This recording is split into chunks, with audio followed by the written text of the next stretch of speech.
Hello, I'm Miranda, actress and filmmaker, and welcome back if you've been watching my prior reaction videos.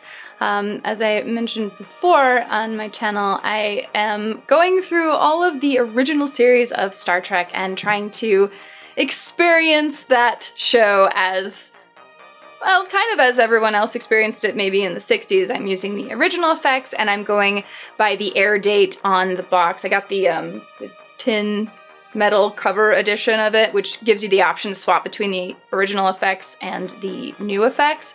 And so I just wanted to go with the original effects for it. Again, just experience it as closely as possible to when it was originally aired.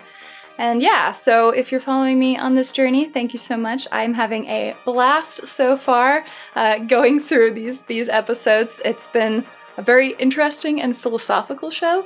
And also, thank you guys so much for the positive response on my first video. I already recorded the second one by the time I realized what all was happening with the first one. So thank you guys so much for the positive comments and support. And I mean, I was really floored at the amount of response I got to that. So again, I do want you to know I definitely appreciate that. So with that said, we are going to be jumping into episode 3, Where No Man Has Gone. And yeah, let's see what happens.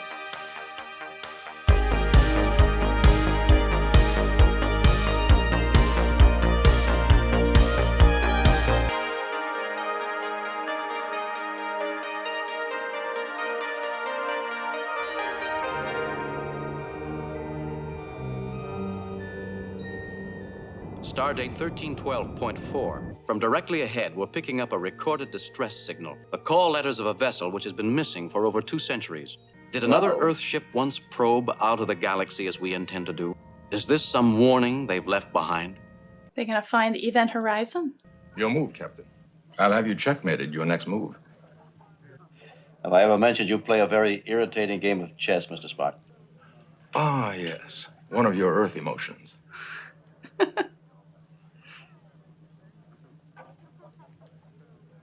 Certain you don't know what irritation is? In fact, one of my ancestors married a human female. Terrible, having bad blood like that. I love their relationship between the two of them. To briefing lounge. Object is now within tractor beam range. It only reads about 1 meter in diameter.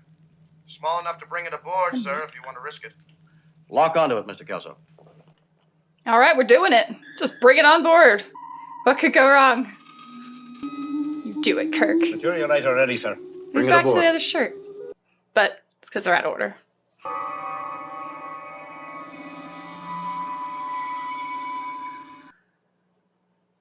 Looks like an old style. Old style ship recorder. They could be ejected when something threatened the ship. Old style ship recorder? Like a black box? We'll feed it through Mr. Spock's computer. Yes, sir.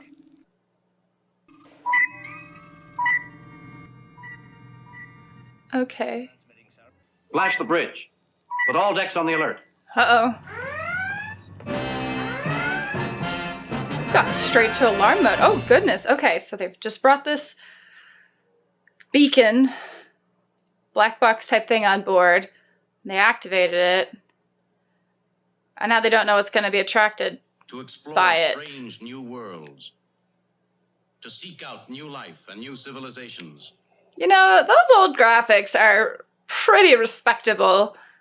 To boldly go where no man has gone before.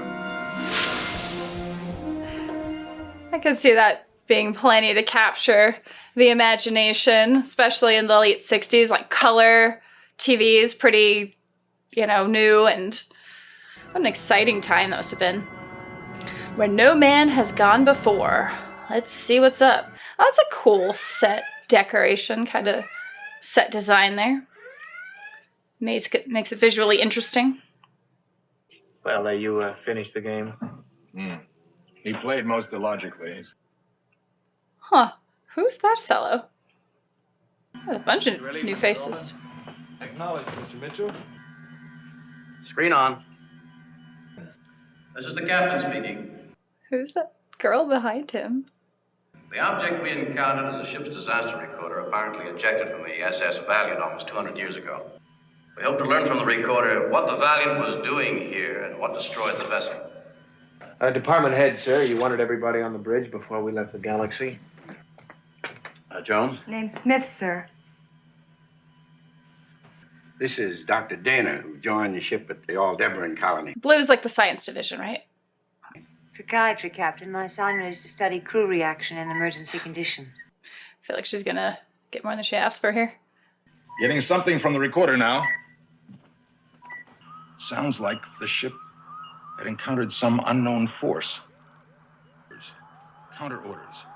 Repeated urgent requests for information from the ship's computer records for anything concerning ESP in human beings. ESP? Extrasensory perception? Dr. Dana, how are you on ESP? It is a fact that some people can sense future happenings, read the backs of playing cards and so on. One crewman seemed to have recovered. That's when they became interested in extrasensory perception. I must have read it wrong. It sounded like the captain giving an order to destroy his own ship. So something on board that crew member that survived became very dangerous? The only fact we have for sure is that the SS Valiant was destroyed. Other vessels will be heading out here someday and have to know what they'll be facing. Oh. Warp Factor 1, we're moving in. We're gonna learn more about what caused the ship's destruction, I reckon. Oh, that's interesting. It's a cool effect. Force field of some kind. Whatever it is, contact in 12 seconds. All right, we're flying right into it. That's what we're doing. Oh, there's something in there. Emergency stations. All decks on fire alert. Oh, no. Oh, no. Helmsman, take us out of here. Uh-oh. Helmsman! Oh, wow. This has all gone badly very quickly. Enterprise is in so much trouble. Phew. Take damage reports. Something hit me, like an electrical charge. 9 dead. Oh, no. I feel all right now. Oh. Oh, wow. He's got the vision. Captain's log, stardate 1312.9. Main engines burned out. The ship's space warp ability gone. They're years away from civilization. The overriding question now is, what destroyed the Valiant? Each case showed damage to the body's neural circuit. An area of the brain was burned out. Looks like they're looking through microfiche. And you, are you feeling all right? Yes, Mitchell too, except for his eyes. We're trying to find a reason for that now. Why out of our whole crew only certain people were affected? I think we found that answer, Doctor. You mentioned that tests show that you have a high degree of extrasensory perception. Gary Mitchell has the highest esper rating of all. If you're suggesting there's anything dangerous. Before the Valiant was destroyed, its captain was frantically searching for ESP information. Espers are simply people with flashes of insight. There's nothing about it that could possibly make a person dangerous. This is very sci-fi now. Oh, those vitals look all green. Wow, his eyes look crazy. That's very cool. Are those like... Well, they must be contacts they would have put in there. Well, maybe not. Hello, Jim. Hey, you look worried. I've been worried about you ever since that night on Denham 4. I wonder how Kirk feels about being referred to as That one. Jim. Do you feel any different? Well, in a way, I feel better than I've ever felt before in my life. Is he going to be setting spontaneous fires and seeing through objects? I'm trying to tell you I feel fine. When do I go back on duty? I'm going to ask Dr. Dana to keep you under observation for a while. With almost 100 women on board, you can do better than that, friend Captain. Wow. Consider it a challenge.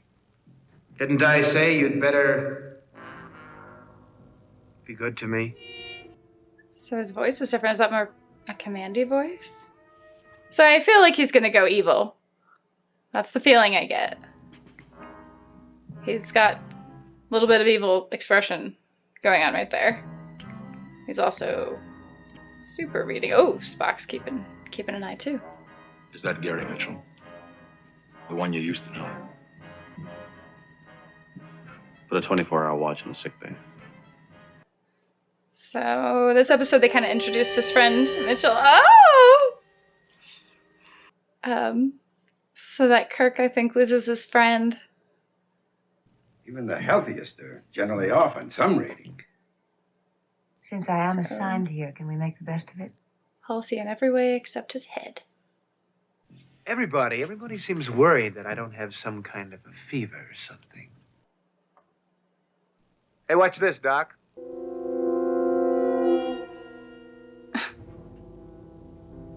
Stop it. Stop it.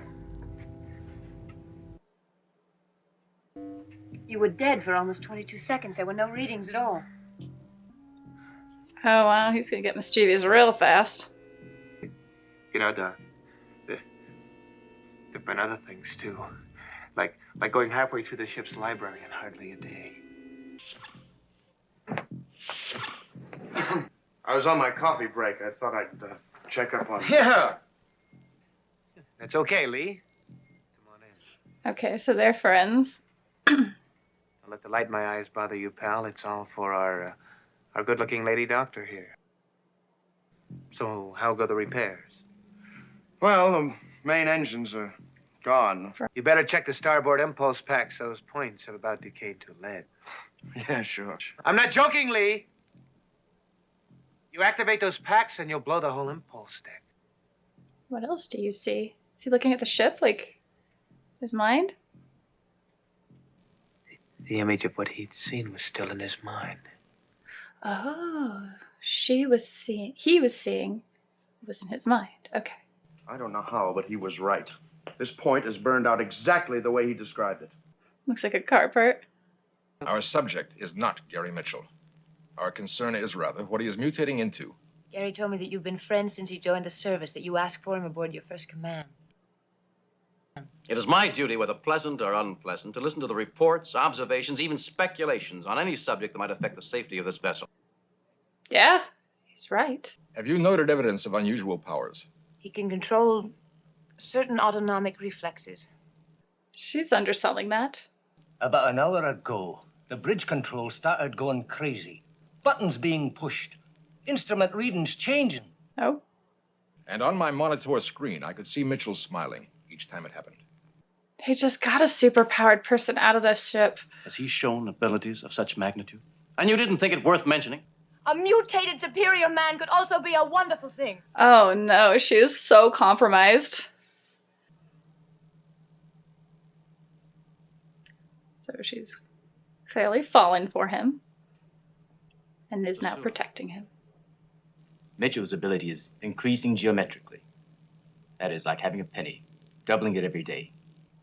In less time than that, he will have attained powers we can't understand and can't cope with. There'll be no discussion of this with the crew. Thank you. Right, because those are all the department heads, so they're in charge.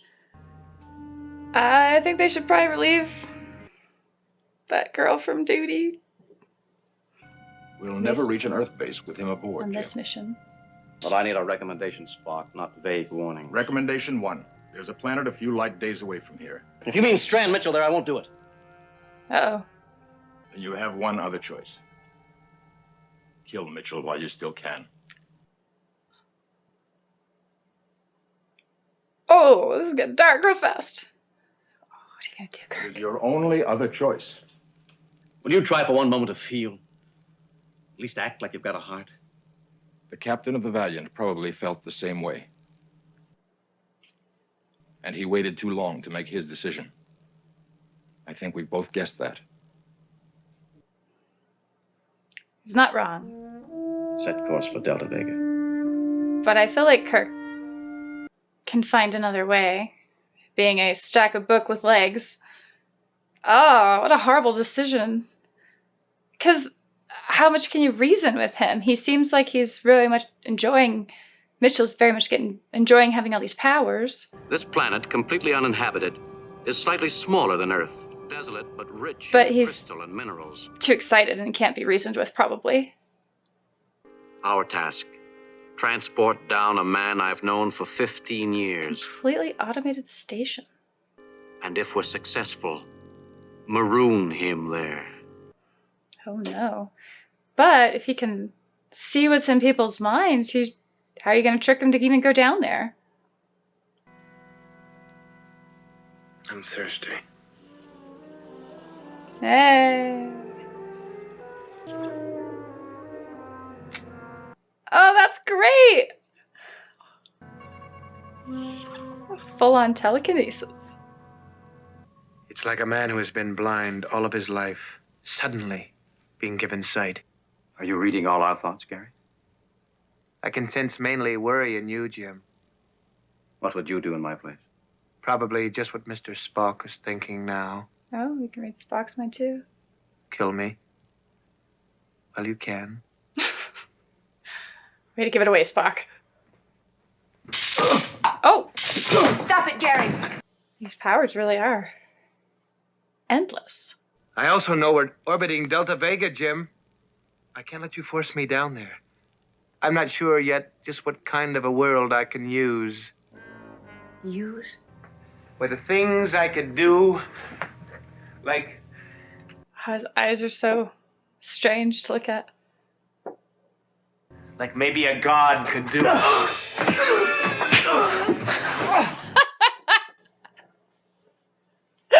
Get him, Kirk! That's the decisive action that you need in a starship, Captain. You fools do not squash you like insects! More and more. Just ditch. Oh no, just ditch him. But you still need to send the repair party down. Okay, everyone's going down. Because you have to try and charge the power packs. Whoa, that is a matte painted background. That looks beautiful. I miss the days of matte paintings. Just keep pumping more drugs into him. I feel like you're gonna need more and more. There's not a soul on this planet but us. Nobody but us chickens, Doctor.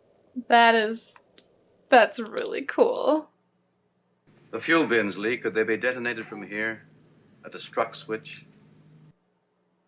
I guess I could wire one up right there. Do it. He's regaining consciousness. Just go clock him again. Kirk knows what to do. Oh, he's too awake now. I'd like to stay now. Try to talk to her. I hope she can reason with him and reach him. Because otherwise, My friend, James it doesn't Kirk. look good for her. You've been testing your ability to take over the Enterprise. Mr. Spock is right, and you're a fool if you can't see it.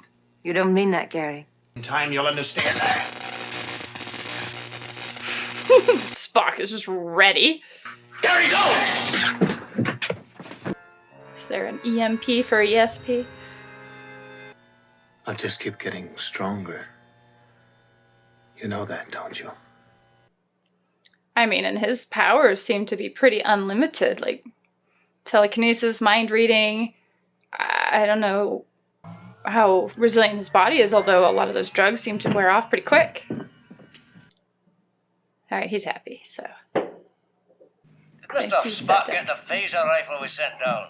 I didn't order any. No!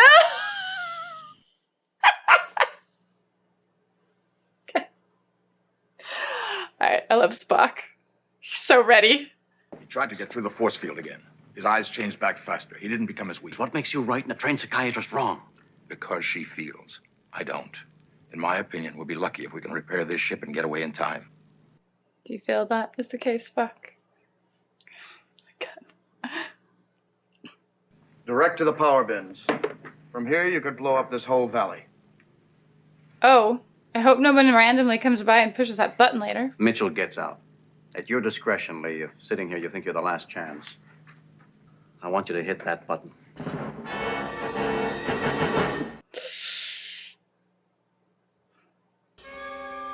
Captain's log, stardate I'm really enjoying that 1313.3. Mitchell, whatever he's become, keeps changing.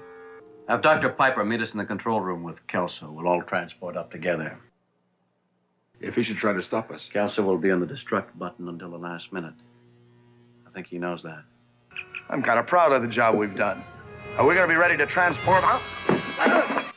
Oh no!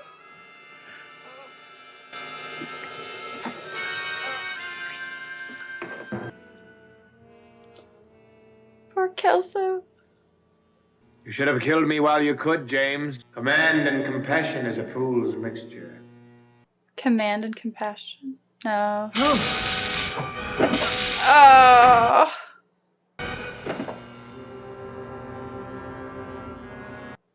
Oh. Okay. So there were, I thought, more than just 2 crew members that were affected by that force field, though. Ah.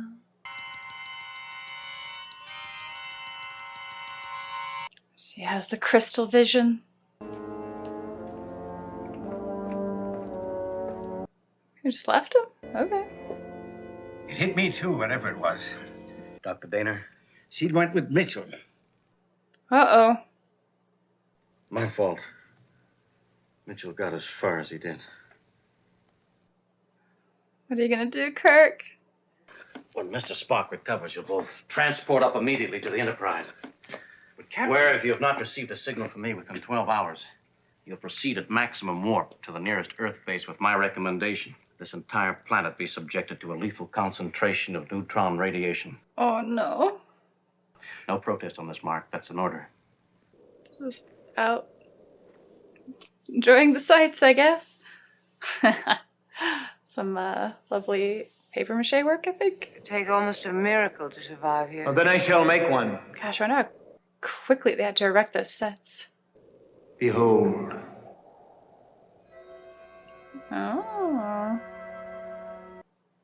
So is that an illusion? Or is he really making that?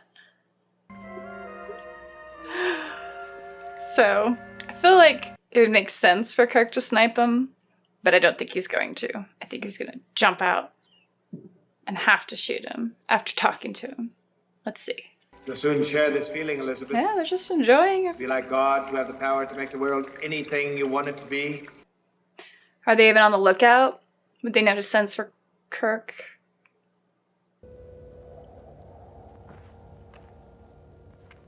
Can you hear me, James? You cannot see me, I'm not there. I can see him in my mind, too. Then go to him, Elizabeth. Talk to him. Oh man, it's a very corrupting force, isn't it? You must help me He's not going to shoot her? before it goes too far. What he's doing is right. For him and me. Before long, we'll be where it would have taken mankind millions of years of learning to... Will he know what to do with his power? Will he acquire the wisdom? Please go back while you still can. Above all else, a god needs compassion! Mitchell! So what is that, like, all that power too easy? No appreciation of it? What do you know about gods? Then let's talk about humans. About our frailties. As powerful as he gets, he'll still have all that inside him. Go back. You know the ugly, savage things we all keep buried, that none of us dare expose, but he'll dare. He's coming. Did he change her mind? I'm disappointed in you, Elizabeth. Oh no, he's immune! He tried. No hesitation. Oh. I've been contemplating the death of an old friend. He corrupted so quickly. Are you gonna crush him? He deserves a decent burial, at least. Oh.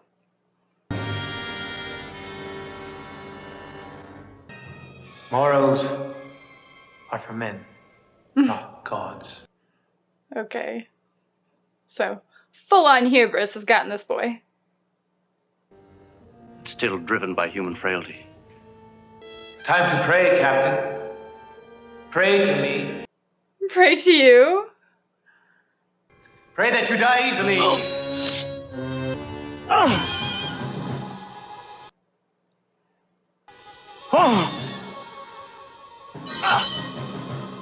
It's just controlling him like a voodoo doll. If all this makes a god, or does it make me something else? Your last chance, Kirk. Absolute power corrupting absolutely. The old phrase.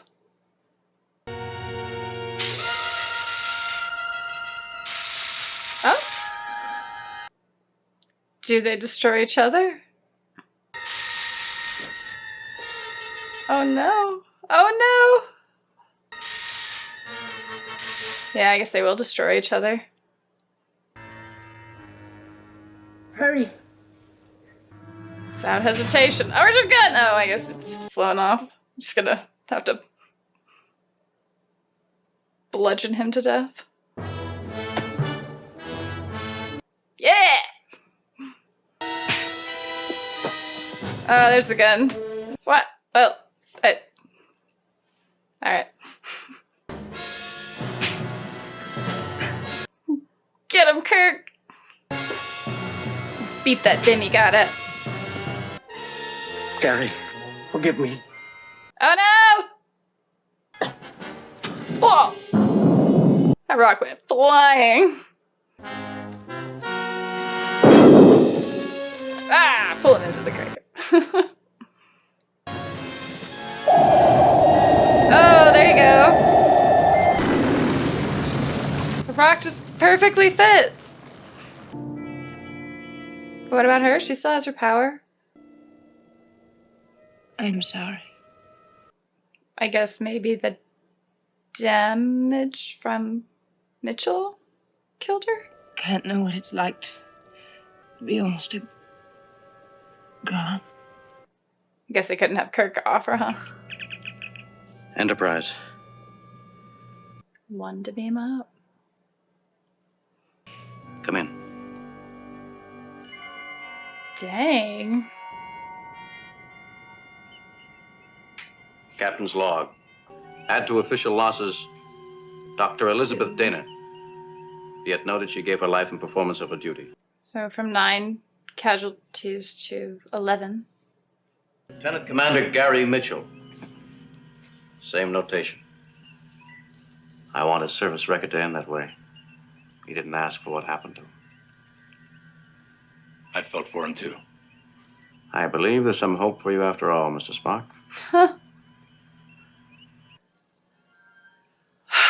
Dang! That was some testing of the leadership of Mr. Captain Kirk right there.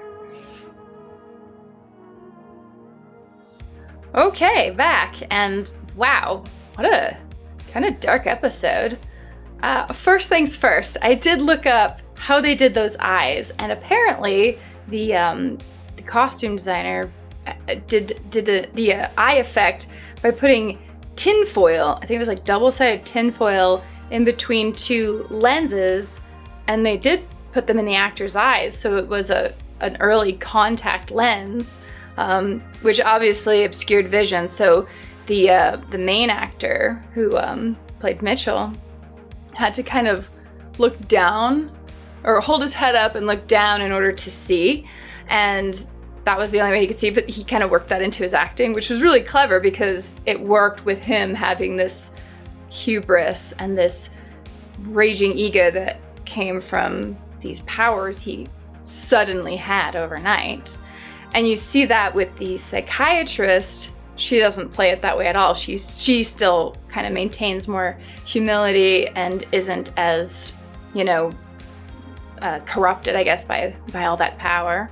So that was fascinating. Those contacts were odd. They were so unsettling to look at because it obviously looks like something's in their eyes. You almost think you're seeing a pupil, but like the pupil's in the wrong place.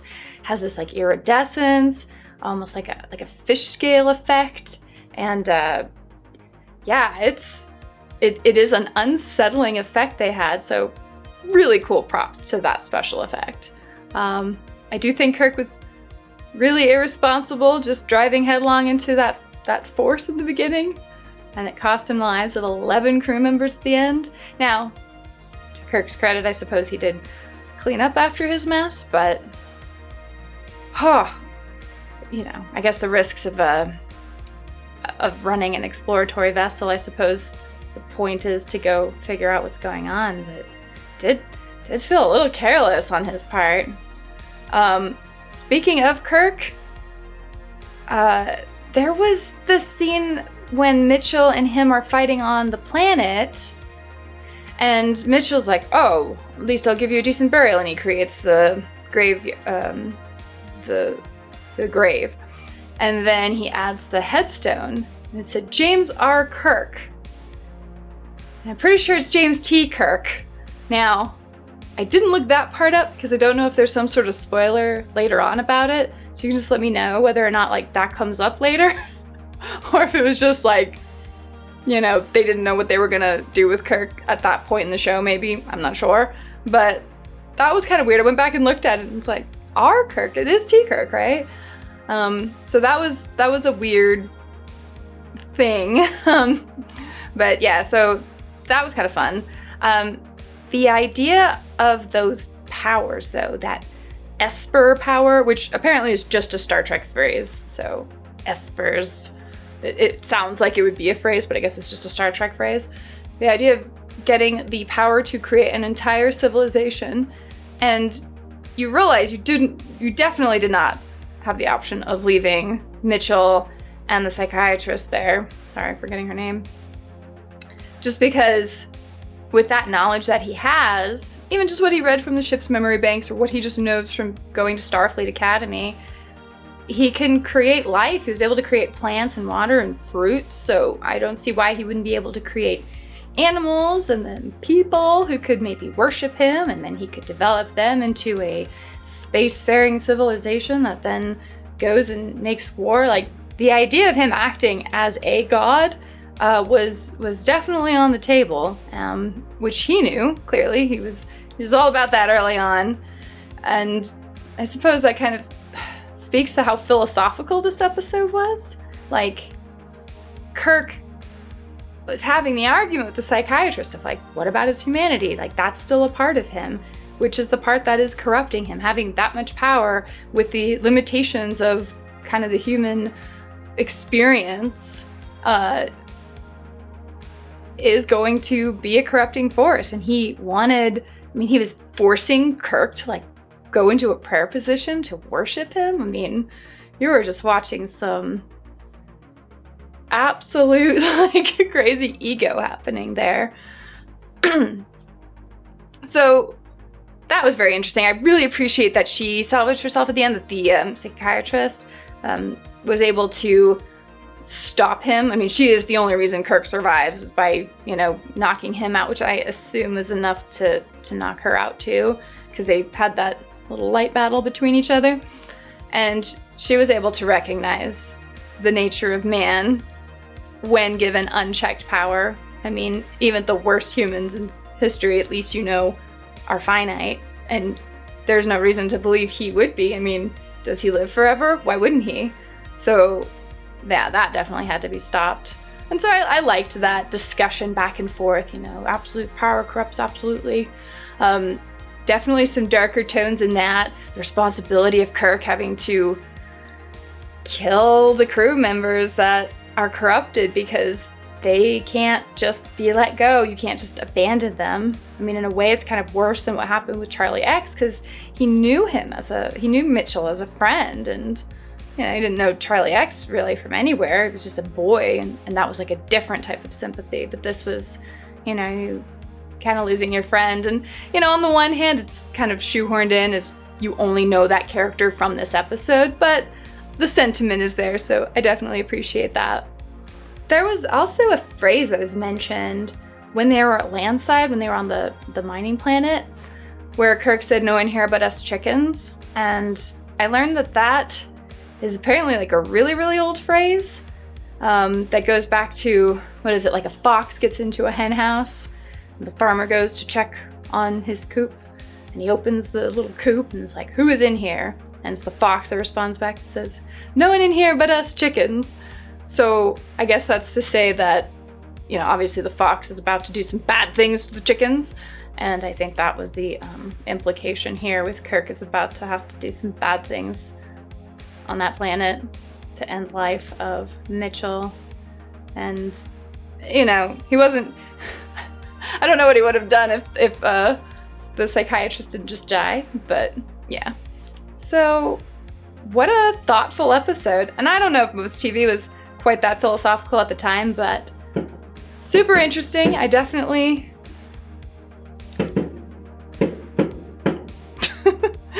super interesting. I definitely appreciate what was going on there.